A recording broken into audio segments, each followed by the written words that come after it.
Welcome to a new episode. Today we don't have individual flopcorn and popcorn, but I think collectively we can rejoice with the fact that we have a very uh, solid show of solidarity across the country with the people's movement, students' movement, and our collective flopcorn is that we still do not have the appropriate response from the government yet. On that note, today's episode is about millennial experiences with movements, our experiences, our involvement with the movements of our times. And we are going to talk about it today. Yeah. So I think I should start first because a couple of years older, and then I got to see protests that happened uh, pre 2014. So my college days um, was from 2008 to 2013. So the time when I ended my college, or I was about to end my university, college plus university life, was at that cusp when the 2014 elections, the momentum for it was building.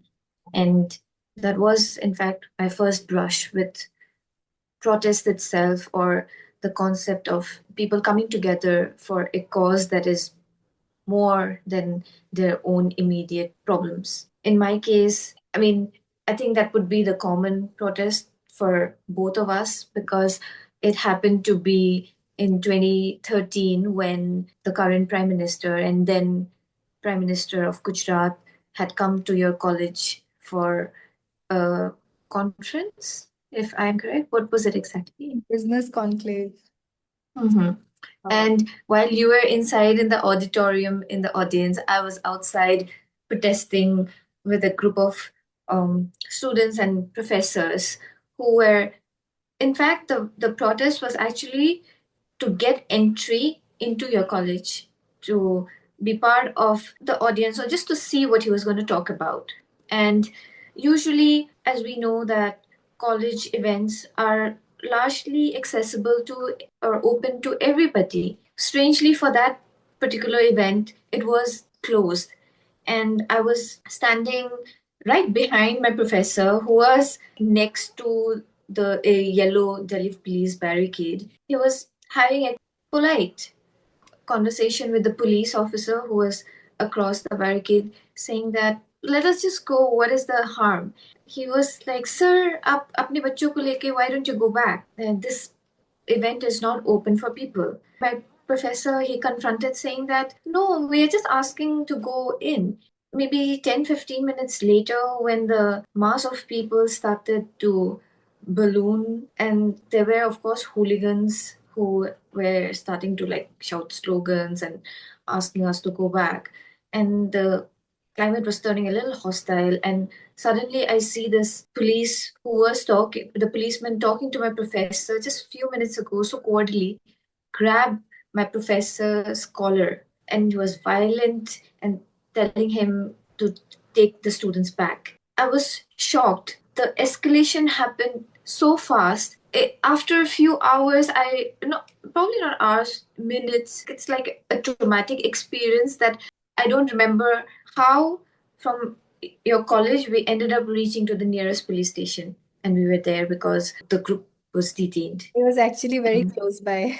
but I have absolutely no idea about how we ended up there. The funny part or the interesting part is that the professor who was there in front of me, he was somebody who taught us Marxist theory during our undergrads. He taught us how the state operates. Like the fact that the police did what it did was also a part of a bigger picture. There was also a placard during these protests that said, "We are here for the practicals." I think that applies. Yeah, of course.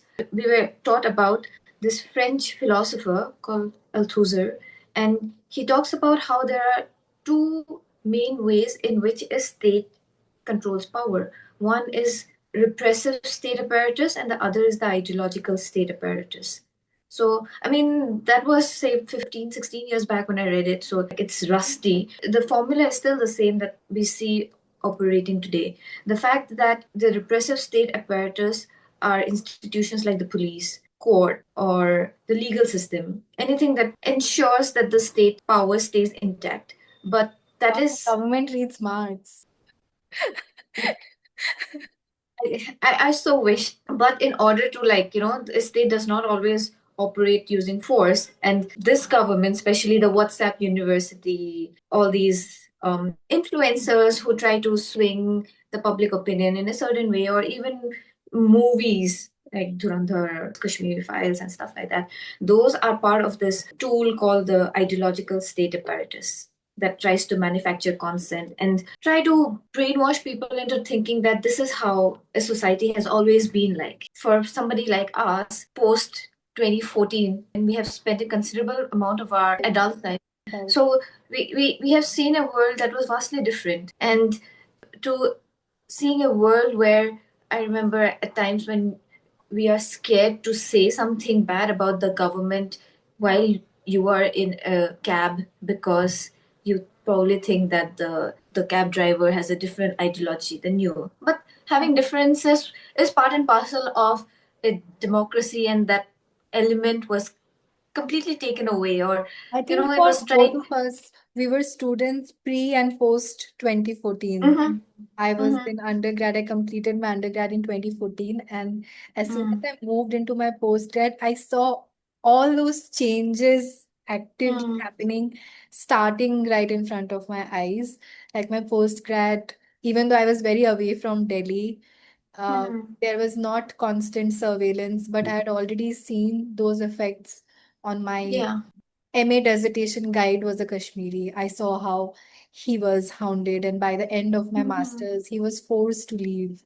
I witnessed the hands of the government getting inside my Mhm. institute and completely. So that is the ideological state apparatus where they take control of institutions and schools, media, and of We course, right now it is the WhatsApp University. And we thought it was bad, but now that I see at other institutes across the Mhm. country, actually, I always believed that these institutions, at least for us, the way it shaped us as individuals, as citizens, today is the students do not have that environment anymore where they can think freely or they can operate. Yeah, They may make mistakes. which It's is why this freedom.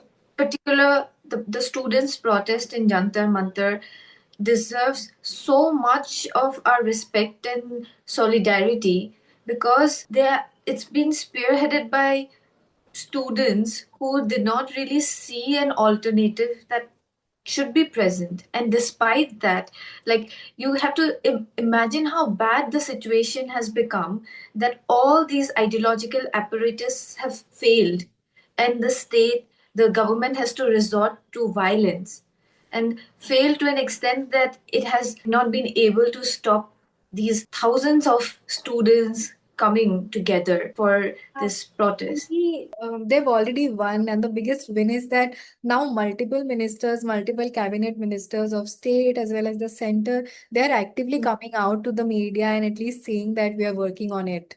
We may not see Exactly. immediate results, and we do not know Mm, even mm. if all the demands will be met, the four, five demands, whether they will be met or not. But the fact that the ministers have started to Yeah, come. they have become a force to reckon Yes. with. And actually, the fact that we have to rejoice with this win is because, we have, at least for the movements that I have been a part of, the first movement, the first protest that, I was physically present at and contributed to with the ideation, organization, and everything was when I think in late 2012, 2013, we started our new semester and we realized that Hindi was being imposed as a compulsory subject in many DU colleges. That there were so many Northeastern, South Indian students who had no idea how to, and it was not like basic Hindi, it was like 11th, 12th standard Hindi. Realized that a lot of students had no idea how to pass this subject. No amount of coaching would have helped them to pass. And these number of students got bigger and bigger, and then we had to finally go in front of the VC residents and demand that at least an alternate subject be provided to such students. And we actually saw a decision within, say, 7 days. It did not take much. We were present, we were out there, we submitted a complaint, and it was not the first time, obviously. It had been happening for so many years, but for the first time, we saw an immediate result. And post that, I think I Nirbhaya. mean, it was pre and post 2014. So Yeah, you see, and then Nirbhaya happened, I think, in around the same time. Because of that, there were major restrictions in most government hostels. The girls were not allowed to go out 7 p.m., I think, 7, 8. So that was seen as a very regressive step, that you are trying to curb violence against women by putting girls inside the hostels and not taking any active action against the perpetrator. So this gave birth to a movement called Pinjra Tod. Students, girls across the university took charge. They made sure that they were out on the streets post 7, post 9, and told the administrators that this is not okay. If you want to take proactive action, you take where it makes sense, not some random decisions in the name of safety. So, and those things were taken care of. Those timings were removed, and people acknowledged that the circumstances were misjudged and these instructions were given very randomly. those things, looking in hindsight, seems like anomaly, because nowadays the instance of anybody in power retracting and acknowledging or accepting that they were wrong is rare or hardly even happens. Like, because the institutions were not infiltrated, or there were not like dummy people who were put there. So now everything, for that matter, is looked upon as an attack on the government. So everything has become centralized and then a symbol for one entity. And I think that has changed the way even the police reacts, or the way these protests are, they try to curb it or pull it down, because it's become more harsh, it's become more stringent. And with the Jantar Mantar protest also, we saw how that was the first call for collective gathering that the students were supposed to do towards the parliament. And the way they came down on the kids and used pellet guns is just unimaginable. Like, the way it's trying, like, the the protests are crushed is also a sign of the times about who is dealing with. And you need to applaud that despite all this, people are still protesting, and which gives us all the more reasons to extend our solidarity in any way possible. Like, you see all these hopeful stories of people like sending food and all the donations that they are making. And I think for a force like the state has become right now, all this is proportionate to the entity that you're fighting. The fact that our collective participation is even more required, or Actually, both ways, sometimes I feel that while of course it's a moment to rejoice, but at the same time, the fact that, you know, being hopeful is seen as being defiant, but hoping was the norm pre 2014. Mhm. It reminds me of another movement, actually, I think early 2012, when there was multiple actually atrocities against Northeastern students. There was one woman who had died because of intimate partner violence. Then there was this Arunachali student who was beaten to death in Malviya Nagar. And there were protests happening across the country, not just in Delhi, but across the Northeast, across cities where a large population of Northeastern students live. And, I think it took about 20 days for people to protest. And the government actually formed a special committee. They Yeah. laid out rules on how to sensitize the police, sensitize people, what are the immediate actions required to be taken when, such a case is being reported. So we used to see results, the Yeah, purpose and of definitely gathering, those protesters were not met with violence. yeah, or with name calling. this building of So, narratives, this the fact that we see them as heroes today, the people who are leading the protest, feeling so proud that oh, so many of my friends and so many of my acquaintances are out there. I think this was quite normal in a pre-2015 era. Rightly so, because the people who get most affected are obviously the people who are, so as to speak, at the bottom of the food chain, people who are vulnerable, people who are marginalized. So they are always the first ones to respond in such a moment. And it is on the privileged people whether they want to lend their voice or not, whether they think that it is worthy enough. so even though you are coming from like different class positions or different regions or you have different demands, the the structure in which it operates, it's the same. Like you are facing the same enemy, which is the state. Right now in Assam also there is a protest unfolding where the indigenous population are asked to leave their ancestral land.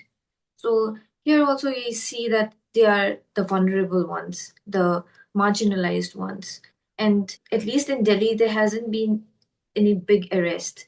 But here, the leaders have been arrested, and the awareness about it is relatively low given the distance from the center. But that does not make the protest any less immediate or intense. 100%. So, for people who do not know, Kaziranga is an extremely eco-sensitive zone. Already, many developmental projects, building of resorts, privatization of that land has already taken place because those are forest lands. It is a community land. It does not belong to a private entity. So what the government is trying to do here is privatize it, give it to some developer, builder, build a five-star resort, basically capitalize on it. Indigenous people are saying that this is where our ancestors have always gotten their livelihoods from. This is our land. We've been cultivating it, we've been fishing on it. This is where our animals graze, and it is insensitive for the government to give it away to a private entity and to develop it as a five-star property for foreign tourists, high value tourists to come and spend money for the state is appalling. Everybody or anybody who's giving a voice against this project is being termed as anti-development, that you do not want the state to progress, you do not want the high value foreign tourists to come in to make the state rich, etc. I think this is a age-old toolkit that the government applies for anything and everything that is environmentally degrading. For the middle class or for educated people to realize that it is always the poor and the marginalized who become climate refugees at the end of the day. If it's not just about one land or these people's livelihoods, it's very easy for the government to physically reallocate another land to them. But then the way they have been related to the land, right? It's a part of their culture, it's part of their identity where generations of these people have lived. It's not easy for people to leave their homes and lands. So for them to relocate is unimaginable. They will eventually become climate refugees.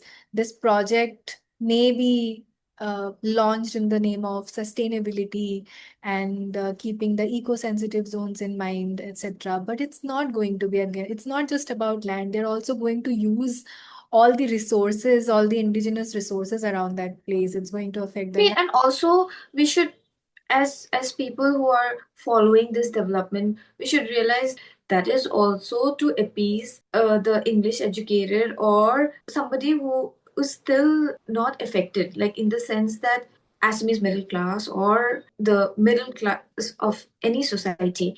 But for the people who are affected immediately, that's coercion. There's no dialogue, they don't give space to their voices. There is no middle ground. They are just asked to go away. Itself is domination and coercion. And here there is no ideological apparatus where they are convinced, or the ideological apparatus is in fact being used on us through all these narratives of More ecological sustainable development. with that. I think one of the things that I deeply, deeply feel is if we are even a little bit empathetic, little bit kind, if we're able to understand 1 plus 1 is equal to 2 and not 11, I Yeah. think one is able to understand the tactics, the toolkit Yeah. of the Yeah. state. I mean, one of the reasons that we shared about our experience is to make the younger generations, hopefully, to know that it is the same playbook that keeps on playing over and over again. Instead of becoming disillusioned at certain point of your protest, it is to understand that where you are in the scene and to move ahead accordingly. And the fact that you are fighting the same opposition, the same power, is exactly what other protesters are also facing in their own region or in their own vicinity. So, solidarity is not just out of your goodwill or humanity, but you have to understand that it is structural. So, you are giving your solidarity out of the fact that you are facing the same structural opposition. And once you see it, and if you still look the other way, I think that's a choice. Yeah. You are not in the right side of the history. And your children are actually going to ask you where you were when Yeah. this was happening. Uh, anyway, I think we wanted to share this because we feel that not talking about this would have put us in the wrong side of history. So it was Yeah. very important for us to speak, not just among ourselves, but also to you, bring our Yeah. thoughts out in the open, that we stand here today because of our lived experiences with the system of protests, with movements, how we've seen even smaller movements bearing fruits because Yeah. people who were at the helm of affairs, they listened. It is not about partisan politics. It is not about Yeah. that at all. It is just about people who are genuinely trying to express and people responsible listening. I think Yeah. We would not have been here if not for the affordable education that 100%, 100%. we availed. We are a product of a generous education system, and we want that to continue. So, on that note, we hope that this movement leads us to an India where we have leaders with their heart and head in the right place, with the right intent, who make informed policies for everyone. So, this is Monami. This is Chandana, and we would also like to hear if you have any experience with movements or being part of any protests and how your experience has been. Thank you. Thank you. See you in the next episode.